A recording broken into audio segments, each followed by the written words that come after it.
Estamos aqui com um político brasileiro de muita importância nos últimos anos. Hoje é o presidente do Partido Cidadania, um antigo Partido Comunista Brasileiro, o pernambucano Roberto Freire. Dizem que lá em Recife todo mundo é parente, né? Freire é parente de Cabral, Cabral de Mello é parente de Monteiro, Monteiro é parente de Carvalho. Doutor Roberto, o senhor é o quê do Gilberto Freire? Só talvez a raiz dos freires lá de Portugal, e que Gilberto Freire fez uma incursão dizendo que era da Península Ibérica. Também foi lá para as Espanhas, não sei. Aí meteu um Y. Mas, olha, eu sou filho de um filho de português, portanto, neto vindo da terrinha. Não tenho nenhuma ligação direta com nenhum freire, mas todo mundo diz que é um tronco único que veio de Portugal há muito tempo e que se espalhou pelo Brasil a partir de Pernambuco. Roberto, o senhor, muito mais do que eu, acompanhou a trajetória do Jair Messias Bolsonaro na Câmara dos Deputados ao longo de 28 anos, e o senhor sabe, tão bem quanto eu, que ele hoje está sendo muito coerente com tudo que ele fez e pregou na Câmara. Então, ele pergunta, para isso, ele teve que mentir para o eleitorado, vendendo a imagem do que ele nunca foi e que voltou a ser o que era e não o que ele pregou na campanha. Então, eu lhe pergunto, ele está sendo coerente com o passado de malufista, de lulista, de fã do Chaves, ou ele está sendo talvez o maior estelionatário político da história do Brasil? Olha, é difícil a gente falar sobre Bolsonaro nos 26 anos na Câmara, e eu convivi esses 26 anos, porque eu estou lá com muito mais tempo, até antes e depois não, porque ele continuou, aí saiu de lá para a presidência. Mas, olha, é difícil saber bem o que ele era, porque era uma nulidade. Aquilo que Sarney falou do baixo clero, ele era baixíssimo clero.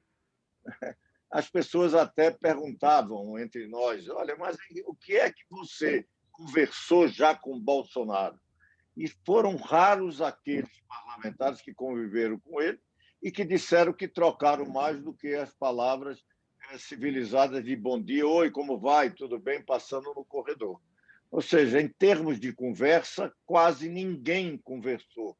Se via ele no pinga-fogo, nunca debatendo, apenas expondo lá suas ideias, e que nunca ninguém se importou muito, até porque eram, evidentemente, algo extraordinário, porque era defendendo a ditadura, defendendo soldo para os militares, muito corporativo e numa visão tosca e um tanto quanto obscurantista, até porque não sabíamos tanto quanto obscurantista ele é, porque não tinha nem condições de se conhecer tudo. Estamos conhecendo bem agora, porque pela sua exposição e pelo cargo que ocupa. Era difícil, e ele, o grande estelionato dele, não é ele ser muito diferente do que foi na campanha, até porque ele fazia as arminhas, ele dizia todos os impropérios que costumava dizer e continua com os mesmos costumes, mas talvez o grande estelionato é que ele apareceu como sendo o anti-establishment. E ele nunca foi tanto establishment quanto ele. Não teve alguém. Por quê? Porque ele se adaptava ao poder. Ele foi de todos os governos. Ele só fez oposição, talvez por uma questão até pessoal, no governo Fernando Henrique Cardoso. Por quê? Porque ele tinha a raiva de Fernando pessoal, até que era um dos que ele nominava que deveria ser fuzilado. Então, até porque o Fernando é filho de um general, né? E ele tem raiva de general. Ele gosta de general. Mal sucedido, como dizia o Gás. General que bata a continência para ele, como está agora.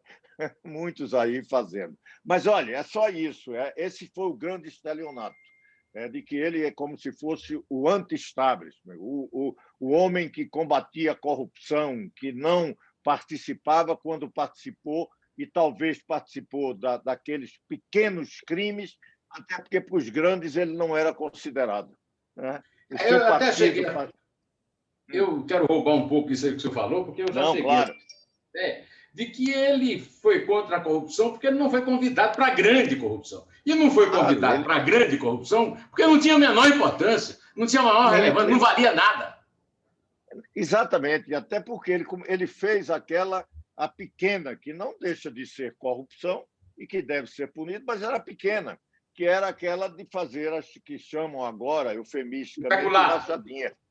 Não, de rachadinha, era tirar dinheiro dos seus funcionários, ou funcionários fantasmas. E ele assumiu isso, que é pior na campanha, e a sociedade brasileira não se deixou levar pelo entendimento simples do que dizia o candidato, né? Quando ele falava de que era assim mesmo, que até podia receber auxílio, moradia, quando tinha moradia em São Paulo, em Brasília, residência em Brasília, ou seja, um fora da lei, só que era praticante de crimes menores, né? Não teve a oportunidade de participar dos grandes crimes dos tempos de Lula, porque os partidos que ele integrou, e não foram poucos, todos eles foram da base dos governos Lula, é bom que se saiba, e do próprio governo Dilma. Afastaram-se só muito próximo do processo de impeachment.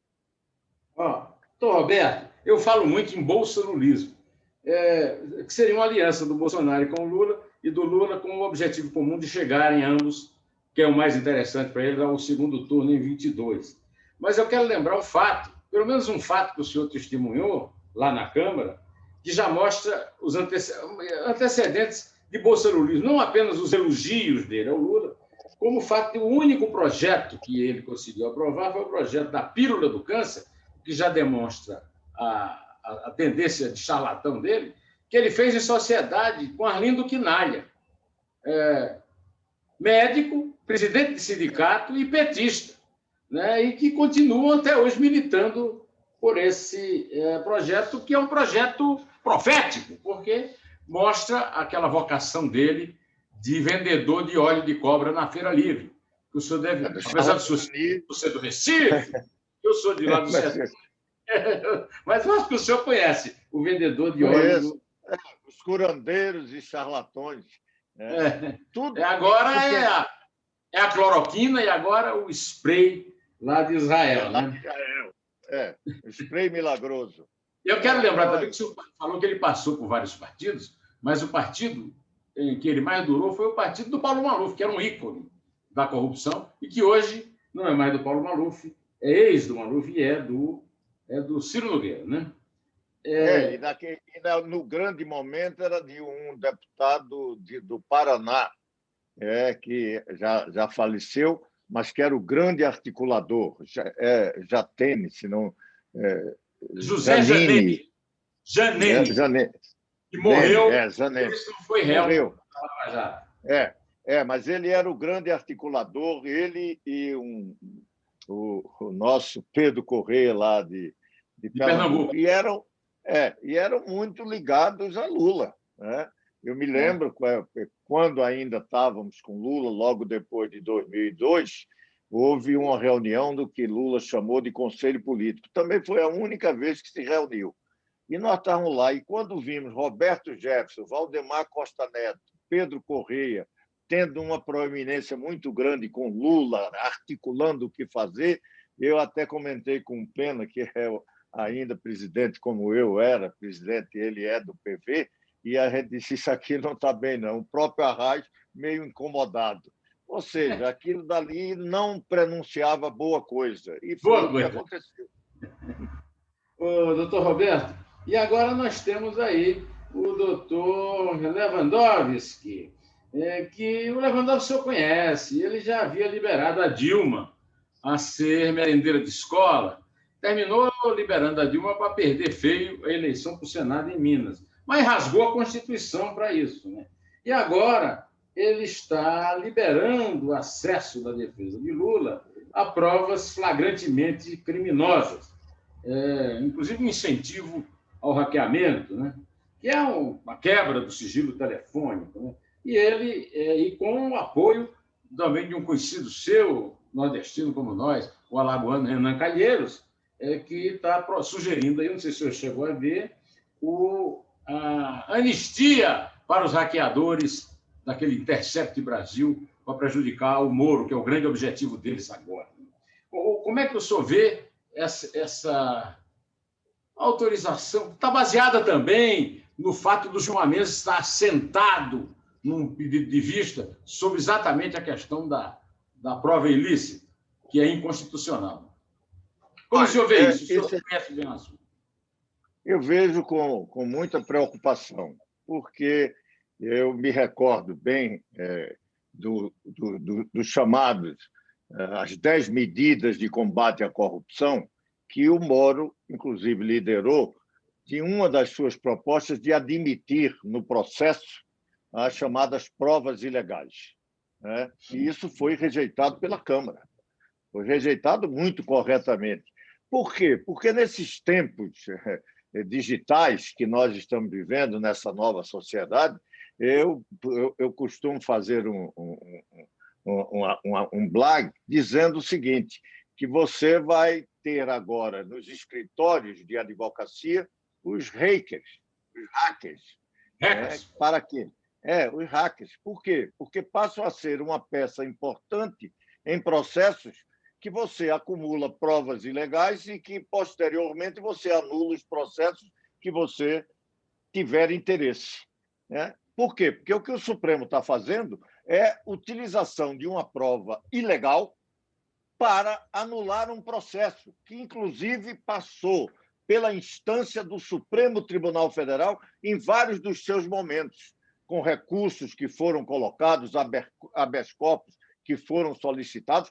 Pois bem, você está criando no direito brasileiro a figura daquele que vai buscar provas ilícitas e ilegais em qualquer processo, e isto pode ser usado para comprovar a imparcialidade que não houve, para provar o que bem você entender e anular o processo, que é isso que eles estão possibilitando, numa atitude política que se ajusta perfeitamente ao que você está chamando, o bolsolulismo, porque o interesse aí é claro, o interesse do governo do senhor Bolsonaro e o governo dos lulistas, e especialmente de Lula, que quer restaurar sua biografia. Então, nós estamos vendo esse absurdo de um processo que pode ter excessos, e eu pergunto qual é o processo que não tem, inclusive no próprio Supremo Tribunal Federal, com conversas que lá existem, inclusive de ministros, com réus, não é com promotores ou Ministério Público, Procuradoria-Geral da República, não, é diretamente com os réus, e isso acontece, e isto não é motivo para que você venha dizer que não pode continuar, quando eles, durante o processo de operação da Lava Jato, eles participaram e confirmaram, consolidaram, aprovaram vários dos processos e despachos e sentenças, inclusive confirmadas em tribunais superiores. Realmente, nós estamos vendo uma subversão perigosíssima do ponto de vista do direito brasileiro. Não por outra coisa. Eu creio que esse tipo de dubiedade e de equívocos do Supremo é que hoje, quando o Supremo defende a democracia, e o 11-0 está demonstrando, você tem na sociedade movimentos que ajudam exatamente aqueles que querem aproveitar da democracia para destruí-la, tentando defender exatamente essas atividades golpistas, como expressou esse Daniel Silveira. Pois bem, porque o Supremo se deu... Chegaremos lá, mas antes eu queria saber do senhor, a pessoa que está na ponta desse processo, que é o doutor Gilmar Mendes. O doutor Gilmar Mendes é o rei do habeas corpus, né? O doutor Gilmar Mendes foi colocado pelo Fernando Henrique para soltar Tucano.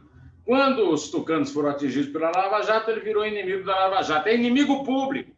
Não pode votar num processo que envolve o Sérgio Moro ou a Lava Jato pelo simples fato de que declara a quem quiser que é inimigo deles. Não existe mais o não existe mais o impedimento do juiz que tratou do assunto como se tivesse, que trata do assunto e vota como se estivesse acima de qualquer suspeita, como nenhum cidadão ou instituição no Brasil. Quer dizer, como é que o senhor vê essa participação, inclusive, é uma participação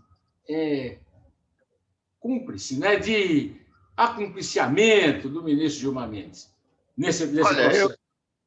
Olha, eu tenho muito cuidado de falar em relação ao Supremo por uma questão que eu diria, mais do que ser um democrata, está percebendo que nós estamos vivendo riscos muito grandes para a democracia brasileira.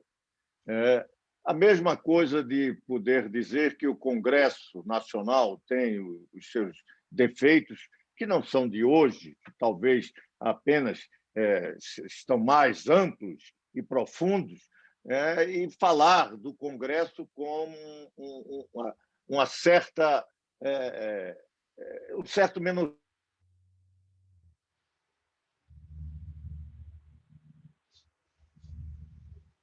Caiu, doutor Roberto. Então, esse processo ocorre com o Supremo. Eu respeito a decisão do Supremo e tenho muitas críticas a várias delas.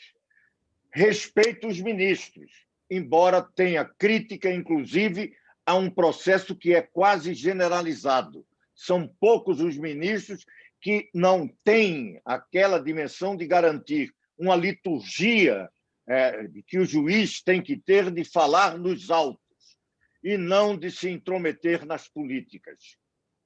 Então, isso aconteceu, não sei se a partir da publicização que se teve dos julgamentos do Supremo, mas eles passaram a ter performances políticas. E isto não ajuda, e isto gera exatamente um processo de discussão em que entra a política naquilo que deveria ficar ausente, que é das decisões do judiciário. Até porque é um poder que tem que ter a sua força, que não deriva do voto, que não deriva de nenhum escrutínio, salvo da sua reputação, que tem que ser ilibada, que tem que exercer respeito. E, infelizmente, nesses tempos mais recentes, nós estamos perdendo isso. E é momento de tentar dizer que o Supremo precisa continuar tendo respeito e que eles entendam que tem que se dar ao respeito. Por quê? Porque corremos risco de perdermos todo a nossa liberdade e a democracia. E é isso que está acontecendo. Porque quando essas instituições começam a não ser respeitadas, fica mais fácil destruir a democracia. E não precisa tanque na rua, não precisa o golpe tradicional. Nós estamos vendo que qualquer, hoje, parlamentar idiota como este, Daniel, pode pegar um celular e criar um problema para a República Brasileira, como ele fez agora. Então, esse tipo de...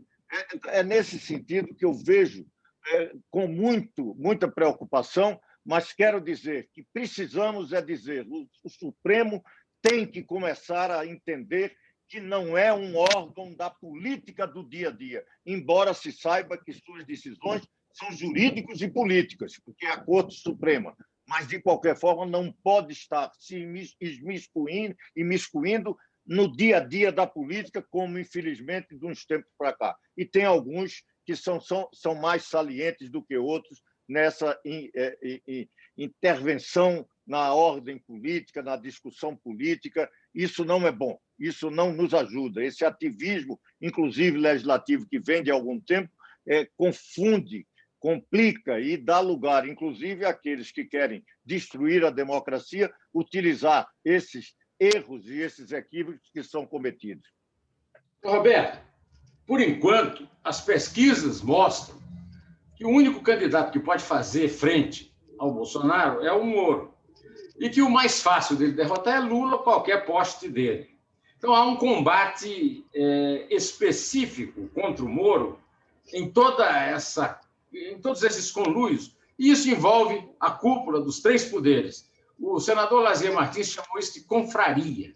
Uma confraria, que não pode ser confundido com independência, nem com autonomia dos poderes.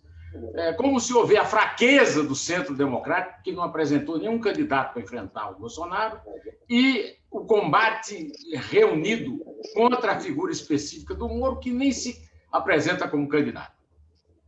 Olha, eu tenho a impressão de que, apesar de estarmos próximos da eleição, ainda estamos bem distantes. Por quê? Porque a gente não sabe, eu não excluo que, por conta de todos esses absurdos que são praticados pelo negacionista e obscurantista Bolsonaro, especialmente no enfrentamento dessa tragédia da pandemia que a humanidade vive, nós brasileiros, de forma ainda mais agravada, exatamente pelo presidente que temos, se ele chega até lá. Eu não excluo que, melhorando as condições sanitárias, o povo brasileiro podendo, em função da imunização dessas vacinas que estamos aguardando e que, por conta da desídia até criminosa de Bolsonaro, estamos correndo o risco de colapsar e não termos continuidade como deveríamos ter na vacinação do povo brasileiro, que se até lá, 22, ele chega. Se o impeachment não surge como uma necessidade para não continuarmos, porque isso foi o que aconteceu com Collor, com Dilma, quando a sociedade imagina que é melhor retirá-los do que permanecê-los para retirar quando das eleições. Então, usa o instrumento, o instituto constitucional do impeachment. Mas se chegarmos em 2022 com um cenário de Bolsonaro, o que é que eu imagino? Nós vamos ter alguns candidatos no primeiro turno, até porque não imagino uma grande aliança, uma ampla frente no primeiro turno. Nós vamos ter menos candidatos do que tivemos em 2018, e isso eu acredito que sim. Vamos ter candidatos mais competitivos. Não sei quem poderia chegar no segundo turno, mas teremos, se isso acontecer, talvez um Bolsonaro num segundo turno, se ele até lá ficar, é porque se consolidou e se sua base lhe deu uma maior possibilidade de continuar, impediu o impeachment, com isso fortaleceu-se. Vamos admitir que seja um candidato competitivo no primeiro turno para ir para o segundo. E aí eu não tenho dúvida, essa frente não se formou no primeiro turno, mas no segundo ela se formará, tal como se formou a frente em torno de Bolsonaro contra a alternativa que veio da oposição, hegemonizada por Lula. E, naquele momento, enxovalhada como estava pela corrupção, a esquerda, ao invés de ajudar candidato, atrapalhava, porque houve um sentimento na sociedade, não apenas antipetista, mas aí também incorporou todo um fantasma anticomunista de uma direita, extrema-direita internacional, que começou com toda esse arcabouço conceitual que está aí dominando o pensamento do governo Bolsonaro, com seu retrocesso, com seu anacronismo, com sua ideia de que o tempo medieval era melhor do que o que nós temos hoje, contra o iluminismo, numa visão arcaica, até com raízes protofascistas, sem nenhuma dúvida, aí que Trump representou como liderança a nível internacional e Bolsonaro como um seu fiel e sabujo seguidor. Então, isso eu me acho leva a que duas nós... questões. Primeira questão, eu frequentava aquelas manifestações na Avenida Paulista, então, e ali havia um grupinho ali de meia dúzia de gatos pingados pretendendo a volta da ditadura. E eu achava que aquilo não tinha nenhum futuro. Mas agora eu vejo a verdadeira força, a verdadeira fúria, o verdadeiro ódio da extremíssima direita no Brasil, e me surpreendo. E me surpreendo, inclusive, com quem eu não contava, gente que eu achava que jamais poderia professar esse tipo de coisa. Essa força, essa fúria, esse ódio, não surpreenderam o senhor, doutor Roberto? Olha, surpreenderam, porque eu também via como você, eu participei também das manifestações. e eu via muito mais a questão democrática do que a intervenção militar, inclusive de uma forma meio traquina, imaginando que aquilo que a Constituição prevê da garantia da lei e da ordem a mando do presidente da República é uma intervenção militar. Mas eles tentaram vender essa ideia do artigo 142, não me lembro bem se é esse, de que garante pela presidência a chamada do presidente da República para a lei e a ordem ser mantida, você utilizar as Forças Armadas. Isso foi feito inúmeras vezes para a segurança pública no Espírito Santo, foi feito no Rio, em várias oportunidades. Mas eles entendiam isso não como a Constituição prevê, mas como se fosse uma intervenção golpista para a implantação de um regime militar, tal como foi feito em 64 e em vários países numa época, que está meio fora de moda, porque se destrói a democracia e se implanta a ditadura por dentro da democracia, aquilo que a democracia oferece. Esse é o risco que nós estamos vivendo, e o seu Bolsonaro, inclusive, aprendeu com alguns erros cometidos com Trump e que precisamos ter muito cuidado, porque ele está montando uma base miliciana junto às polícias militares, algo que esse armamentismo todo tem, evidentemente, certas e outras finalidades, que não apenas é clube de tiro ou clube de caça. E isso tem muito mais a ver com a tentativa de criar uma milícia armada. Nada tão diferente do que Mussolini pensou com seus camisas pardas e os camisas negras e os camisas pardas da SS de Hitler. Não vamos ficar enganados, não. A história não se repete, mas ela dá alguns exemplos que as pessoas melhoram, sejam a favor ou contra, positivo ou negativamente. Mas aí, dizendo concretamente, eu tenho a impressão de que nós vamos ter a capacidade de construir alternativas que vão ter força para fugir dessa polarização que ocorreu em 18 e criar uma outra polarização no país. Aqueles que defendem a democracia, defendem uma luta por uma sociedade menos desigual, que defendem essa questão não está sendo discutida, que o Brasil saia dessa mediocridade de querer ser uma irrelevância nesse mundo globalizado, como nós estamos sendo há algum tempo, pensando de forma menor, sem ter um destino para o país, sem saber como nos integrarmos nesse mundo que vai para o futuro, e nós ainda estamos presos num debate que é totalmente do passado e menor, um debate medíocre do ponto de vista político. A gente precisa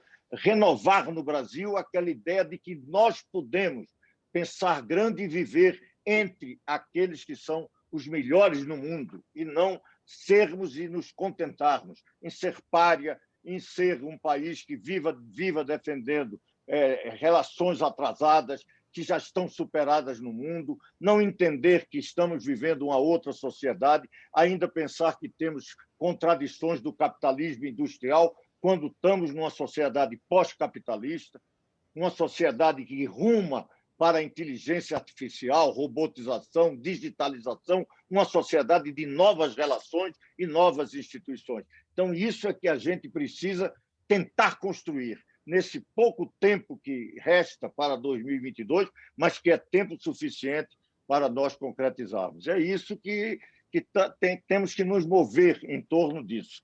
Tentar construir essa pedra. Vou lhe pôr mais uma pedra nesse seu quebra-cabeça. O senhor, quando militava aí na sua juventude no Partido Comunista Brasileiro, o senhor lembra da cúpula de Campina Grande, Chico Lima, Oliveiros Oliveira, Chico Pereira? Não, não lembro. Olha, eu era muito era um pessoal que estava sempre com a mala pronta para a ditadura vir pegar a malinha dele. O senhor deve ter... Isso o senhor não deve ter pegado, mas deve ter conhecido alguém. Não, porque quando eu entrei no partido, foi lá em Pernambuco, você tinha já o governo Arraes, que, de qualquer forma, nós estávamos na ilegalidade, mas estávamos saindo, quer dizer, eu não, porque eu entrei já nesse processo, mas os velhos comunistas estavam, naquela oportunidade, saindo da clandestinidade. Desde o período de Juscelino, que isso vinha e cresceu muito em Pernambuco, especialmente no governo Arraes. Os comunistas deram a cara. Tem duas diferenças só de hoje. dizer, tem duas diferenças de hoje. A primeira é que eles não representam a verdadeira ditadura militar. O Bolsonaro é a escória da ditadura militar. Não se esqueça disso. É claro. É o grupo Frota que perdeu com o gás, que diz que ele é mau militar. A segunda é mais importante, eu acho, e o senhor tem que, talvez, acrescentar ao seu raciocínio, que é o seguinte: com a saída do Trump, a derrota do Trump, os Estados Unidos saíram desse jogo. Um eventual golpe de extremíssima direita, à direita da ditadura militar, não terá o apoio de Biden. Ou seja, na minha opinião, nenhuma chance de autogolpe, como eles pensam que tem, na atual realidade internacional. O senhor não considera essa hipótese de Biden trabalhar a nosso favor? Claro. Eu vou gerar, inclusive, um pensamento ainda mais complexo.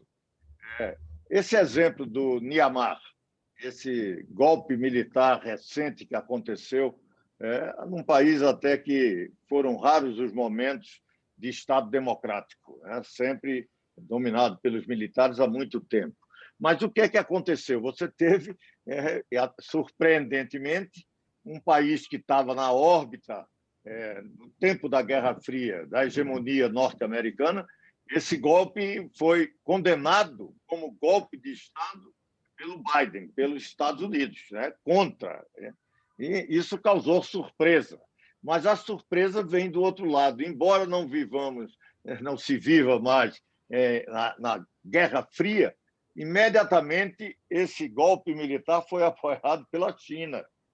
Então, essa disputa não é uma disputa como duas formas de organização da economia social e política, como era a União Soviética e os Estados Unidos. Essa disputa no mundo eram de organizações distintas da sociedade, formação, organização, tudo, ideologia.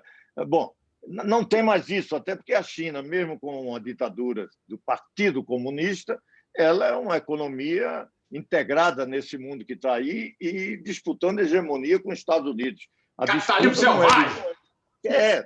Não chamaria capitalismo selvagem, até porque eles não estão mais, não é bem o capitalismo, eles estão lá disputando 5G. O que é que diabo é isso? Não é um capital fixo, como se chamava, o capital das grandes empresas, dos grandes equipamentos, das maquinárias. Não, isso aí hoje é a cabeça, é o conhecimento. Mas, fora disso aí, você já imaginou se no Brasil tentam dar um golpe, os Estados Unidos contra e a China falou? A China falou? Roberto, eu espero. Cabe a nós não permitir que uma hipótese dessa venha, que é o pior dos mundos. Então, eu acho que a sociedade brasileira tem resistido, sim, só para aproveitar. E uma das resistências importantes, além da própria sociedade, da imprensa,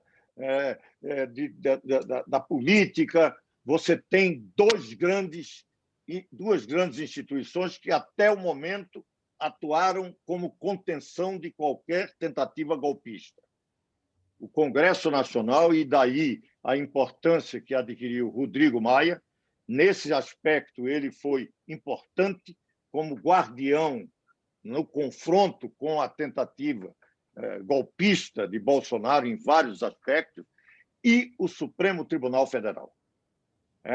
Então, com todos os problemas, nós precisamos, nesse momento, mesmo com o seu Arthur Lira, mesmo com todos os equívocos que o Supremo possa ter, são essas instituições que nós temos que garantir como base fundamental para impedir o retrocesso golpista que está na cabeça de Bolsonaro e seus áulicos. E isto tem que ser combatido, e esta é a grande tarefa que todos nós democratas, inclusive aqueles que ainda estão vivos e que lutaram contra a ditadura militar. Nós superamos isso por um período mais longo da nossa história de plena liberdade democrática. E não podemos perder isso.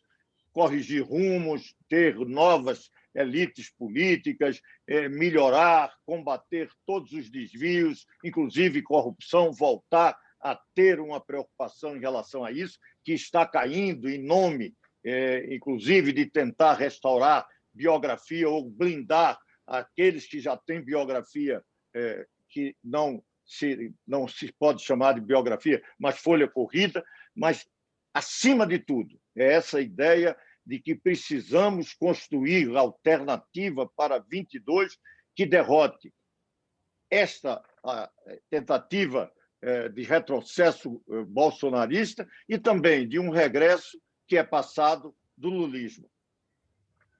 Roberto, o senhor já deixou claro, não apenas nas suas manifestações públicas, como aqui nessa entrevista, o seu apoio irrestrito ao Supremo na ordem de prisão dada por Alexandre de Moraes ao Daniel Silveira. Como diria o Luiz Fux, Daniel o quê?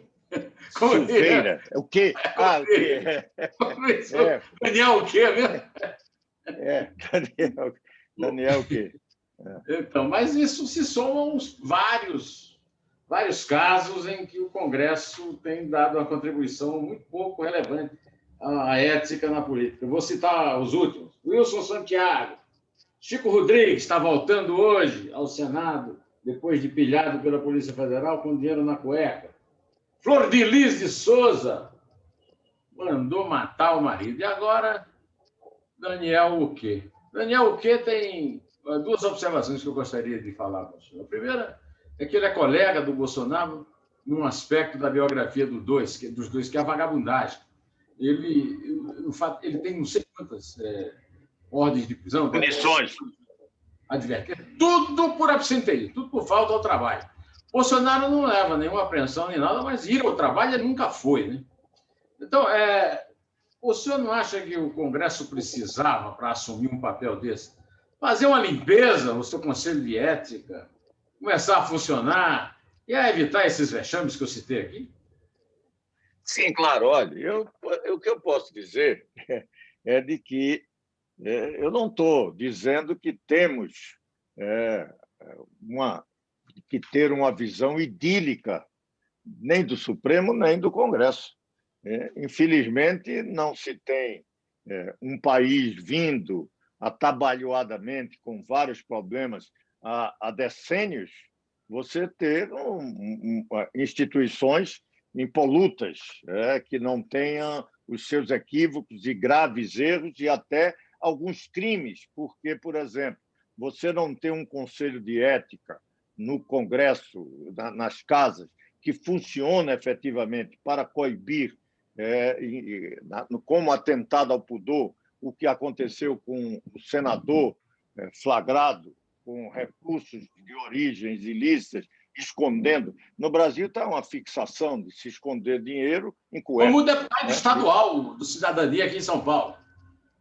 Tentado ao pudor. Esse aí não.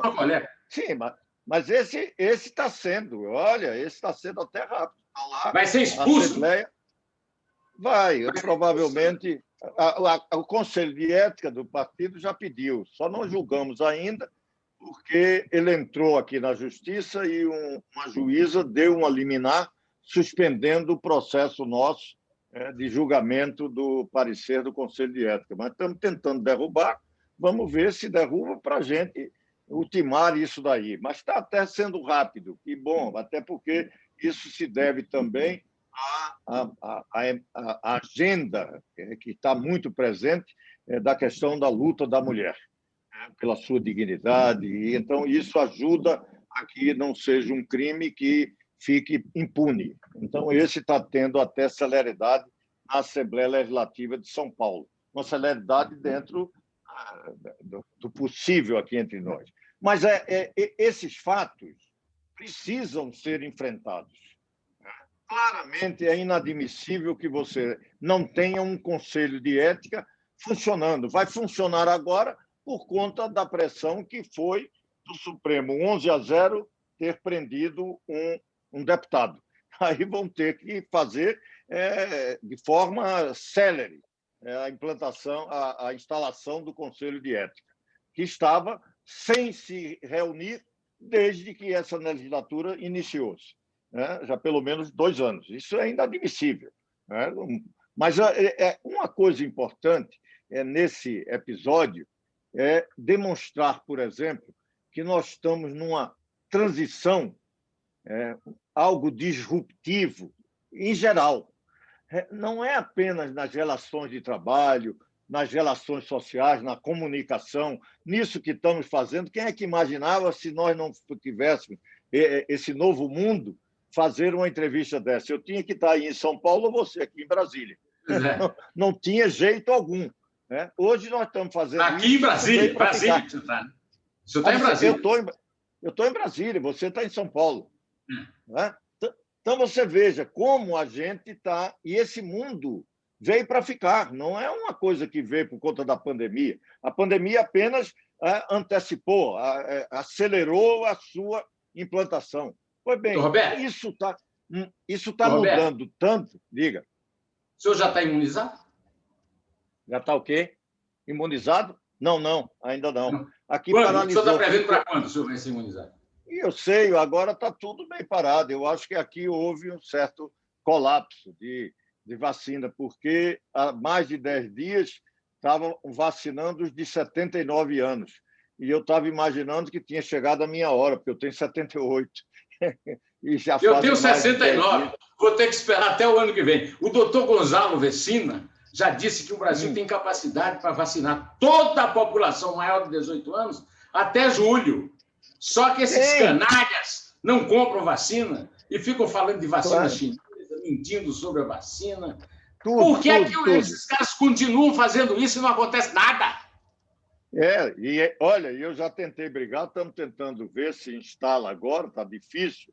O presidente do Senado está titubeando, não está vacilando e querendo impedir a instalação de uma CPI para analisar o papel do Ministério da Saúde no combate ao coronavírus.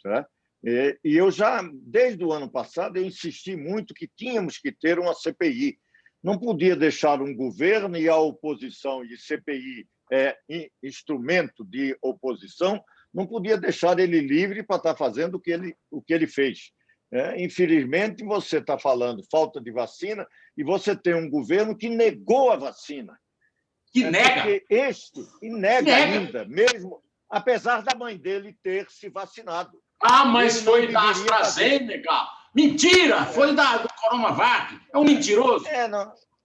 Mas você tem tudo isso. Você ainda vê ele querendo fazer da questão da vacina uma briga política. Não foi a vacina chinesa.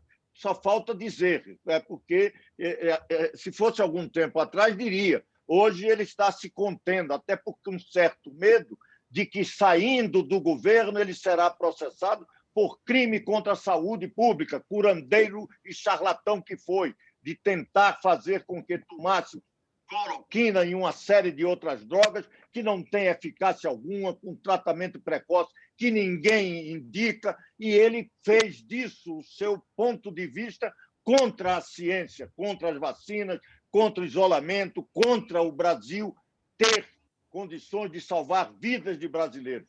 E ele praticou atos quase criminosos, ou criminosos, que quem vai dizer é a justiça, mas me parece que é alguém que precisa ser responsabilizado, porque nós estamos enfrentando muito mais gravemente a tragédia do que outros povos que tiveram presidentes e primeiros-ministros sérios, que aqui nós não tivemos. Então é isso. E aí nós tem que ter o seguinte: quem está junto dele? É os Daniéis Silveiras da vida? Aqueles que usam as liberdades democráticas de expressão, de opinião, e deturpam para destruir a própria democracia? É isso que nós estamos vendo. E agiu bem, mesmo tendo que exercer um papel da última palavra sobre a constitucionalidade, mesmo que não tenhamos ainda claramente o que é que significa flagrante delito para quem comete crime cibernético, quem comete crime nas redes, como é que eu vou utilizar o flagrante delito, se é presencial, se é para um tempo em que isso não existia, como combater esse crime. Então, se não tem como combater, que não se combata e se deixe. É isso? Não, o Supremo cumpriu com a sua missão de guardião das leis, da Constituição e da liberdade. Isso é que é fundamental dizer. Doutor Roberto Freire, eu vou lhe fazer a última pergunta, que é a respeito de outro tipo de intervenção. Sua insolência, o presidente da República, zerou a lei contra a arma de fogo, quer permitir que cada pessoa possa ter 6 armas de fogo, que é, evidentemente, um auxílio, um incentivo a milícias e bandos criminosos, porque nenhum cidadão pode usar 6 armas, pode usar 2 ao mesmo tempo. Quer dizer, Roy Roger, senhor do tempo de Roy Roger, que tinha 2 revólveres, Hopalong Cassidy, Buck Jones, né? Depois, aos fabricantes de bicicleta. Agora, hoje, acaba de demitir, ameaçar de demissão, né? O presidente da Petrobras. O PT quase quebrou a Petrobras, agora vem esse interferir na política de preço da Petrobras e não acontece nada com ele. Quer dizer, não há nenhuma possibilidade de parar com esse tipo de insanidade durante a pandemia? Olha, essa questão é um pouco da falta de compreensão que ele tem do que é ser presidente de uma república. Ele pensa que é administrar a sua casa, inclusive de forma autoritária, de que faz o que ele pensa que deve ser feito. Ele agora quer diminuir e pensa como para os caminhoneiros, quer diminuir o aumento que foi dado pela Petrobras. Como não pode impedir, tem dificuldade porque a economia não é uma coisa que eu meto o dedo e faço do jeito que quer. As pessoas exigem que tenha a compreensão, que conheça o problema e que saiba pensar o futuro. Ele pensa que joga dama e não entende que a política é xadrez. Então, ele pensa que é simples. Então, ele faz isso. E se o presidente da Petrobras não entender assim, ele vai botar algum idiota lá que vai dizer e fazer o que ele pretende. E vai levar o Brasil para o diabo. Vai danar-se tudo.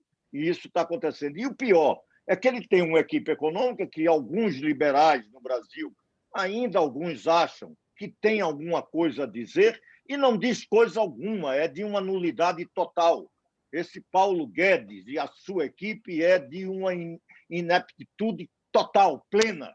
Não tem nenhum projeto. A única coisa que ele sabe fazer quando tem crise é que vai privatizar e precisa do CPMF, porque o resto não sabe o que fazer. E aí fica fazendo essas bobagens que Bolsonaro quer. Bobagens porque não vai resolver coisa alguma, atende apenas interesses menores, como é você liberar agora, não vai pagar os impostos federais sobre o diesel. Não, lá atrás, agora também sobre bicicleta, que pode ser até uma medida boa, aqueles que gostam de bicicleta dizem que é importante. Tudo bem, mas o que é que isso significa para enfrentar a crise que nós estamos vivendo? Crise sanitária, crise econômica. Isso é alguma preocupação de um presidente da República neste momento? E apresentar isso como algo que ele está fazendo, ou seja, não está fazendo nada. E esse é que é o grave. E nós não temos nenhuma perspectiva. Então, isso é tudo uma bobagem. Na questão dos armamentos, não é apenas a isenção que ele faz. O problema que ele está fazendo é armando milícia. E alguém disse, mas o crime organizado, a milícia precisa de legalidade para adquirir armas, se armar? Não, claro que não precisa, mas se tiver legalidade é muito mais fácil. Por que é que ela vai praticar um crime se o governo está dando de mão beijada, de acordo com a lei, as armas? Ela vai buscar fazer contrabando? Para quê? Se arriscar naquilo, vai se arriscar no que é importante, a sua prática de crime. Também facilita a compra de arma legal e os bandidos vão buscar com um cidadão comum, que não tem como reagir armado. Não, claro. Não, e manda comprar. Por favor. Se eles mandam fazer como fizeram aí em São Paulo, e eu me lembro daquela vez, fecha tudo, e nós vivemos lá um estado de sítio provocado por eles, você deve se lembrar disso aí em São Paulo, o PCC, né? Se eles fazem isso, imagine mandar comprar arma, não tem problema, compra legalmente e vem para o seu arsenal. Ou seja, ele pensa que todos nós somos imbecis, como ele é. Pronto. Ele isso se vê no espelho e pensa que nós somos iguais. Doutor Roberto, foi um prazer grande tê-lo aqui. Nosso tempo aqui, mais do que estourou. Eu vou terminar aqui a gravação. Uma boa tarde para o senhor, tudo de bom. Eu que agradeço aí. Foi ótimo aí. Tá lá, um abraço.